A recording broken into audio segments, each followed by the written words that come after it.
चंदनपुरी येथील शासकीय धान्य गोदामाचे उद्घाटन उत्साहात संपन्न।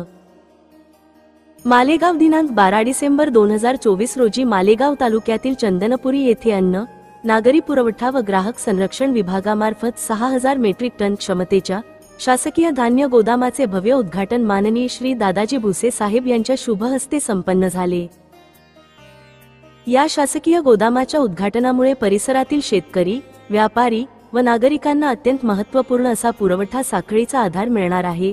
अन्नधान्याच्या साठवणुकीसाठी आधुनिक सुविधा असलेल्या गोदामाचा परिसरातील विकासात मोलाचा वाटा असेल।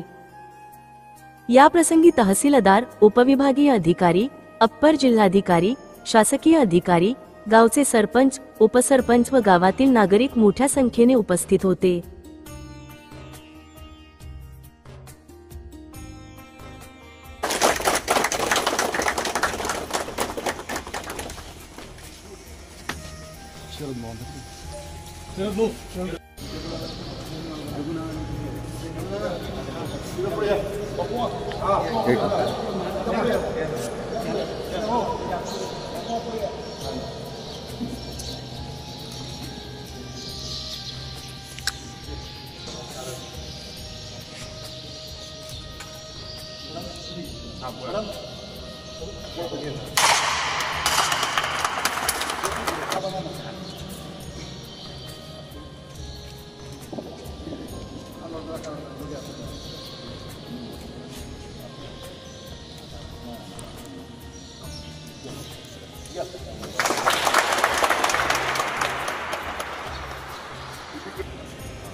तीन 3000 मेट्रिक टनाचे 2 गोडाऊन त्याचा लोकार्पण सोहळा माननीय सरपंच साहेब, सर्व गावकरी, माननीय प्रांत साहेब, तहसीलदार साहेब यांच्या उपस्थितीमध्ये संपन्न होतो आहे।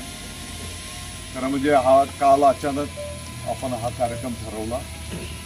मागच्याच काळामध्ये हे गोडाऊन्स बांधून पूर्ण झालेले आहेत आणि प्रशासनाने विनंती केली होती की त्याचं जर लवकर लोकार्पण झालं तर मग त्याचं कामकाज सुरू करता येईल। आपल्या सर्वांना माहिती आहे की 16 तारखेपासून तर 21 तारखेपर्यंत अधिवेशन आहे आणि मग मी म्हटलं की आभार दौरा आपला चंदनपुरी गावापासून सुरू होतो आहे, तर एक 5-10 मिनिट आपण हा पण कार्यक्रम त्याच्यामध्ये उरकून घेऊ। ते बंद करेल।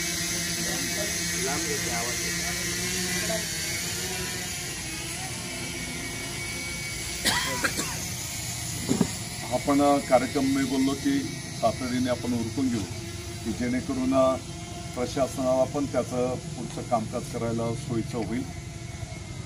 चंदनपुरी गावाचं मी आभार व्यक्त करतो की या गोडाऊनसाठी त्यांनी यापूर्वीच जागा उपलब्ध करून दिली होती आणि या संपूर्ण पंचक्रोशीमध्ये जे काही रेशन दुकानाचा माल असतो तो इकडे स्टोअर केला जाईल आणि इथून मग त्याचं डिस्ट्रीब्युशन सगळ्या भागामध्ये त्या ठिकाणी केलं जाणार आहे।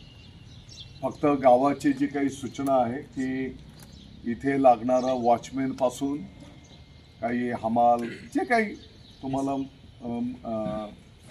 माणसं कामाला लागतील तर ते गाव पातळीवरचे जर दिले तर आपल्यालाही काम करायला सोयीचं होईल आणि त्या गावकऱ्यांना पण रोजगार त्या माध्यमातून मिळणार आहे। शेवटी त्या गावाने जागा आपल्याला या प्रकल्पासाठी उपलब्ध करून दिली, त्याच्यामुळे हा प्रकल्प या ठिकाणी उभा राहू शकलेला आहे आणि म्हणून प्राधान्यक्रमाने या गावातल्याच लोकांना त्या संधी देण्यात याव्यात अशी माझी सूचना या ठिकाणी असणार आहे। मला वाटतं कार्यक्रमाला आपला 1-1.5 तास उशीर झाला, पुढे पण 5-7 गावांना निरोप दिलेले आहेत। आज लग्नाची पण तीत आहे आणि चंदनपुरी गावाच्या आभार मानण्याच्या पासून आपल्याला दौरा सुरू करायचा आहे आणि म्हणून अतिशय थोडक्यामध्ये हा कार्यक्रम या ठिकाणी संपन्न झाला।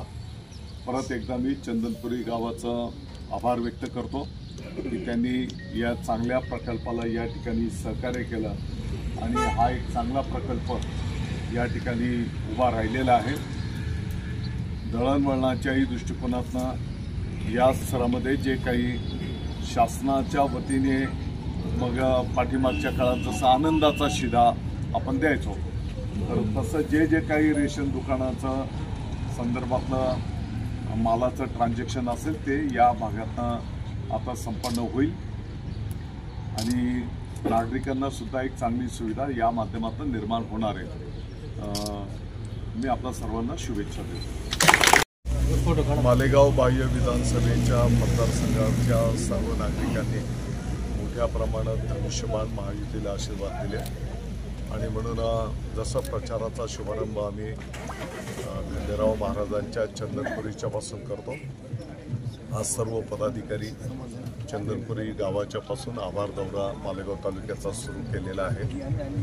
प्रत्येक गावाने मोठ्या प्रमाणात धनुष्यबाणाला आशीर्वाद त्या ठिकाणी दिले आणि म्हणून गावात जाऊन प्रत्येक मतदार राजाचं आम्ही त्या ठिकाणी आभार मानायला घेतो. त्याच्यासोबतच येणाऱ्या काळामध्ये त्या गावाच्या विकासाच्या दृष्टिकोनातनं गावाच्या काय काय सूचना आहेत ते पण आम्ही त्या ठिकाणी जाणून घेणार आहोत आणि येणाऱ्या काळामध्ये ते विकास कामं मार्गी लावणार आहोत. सर, मंत्रिमंडळ विस्तारासंदर्भात काही आपली चर्चा मुख्यमंत्री झाली? मला वाटतं की या संदर्भातला सर्वस्वी अधिकार माननीय मुख्यमंत्री महोदय, माननीय उपमुख्यमंत्री महोदयांचे आहेत. या संदर्भामध्ये ते जे काही निर्णय करतील तो निर्णय सर्व आमदारांना त्या ठिकाणी मान्य असणार. मालेगावच्या वाट्याला पुन्हा काय आनंदाचं विशेष मंत्रिपद भेटेल? आपण आपलं काम करत राहायचं असतं. मुख्यमंत्री महोदय, उपमुख्यमंत्री महोदयांना जे योग्य वाटेल ते निर्णय करतील.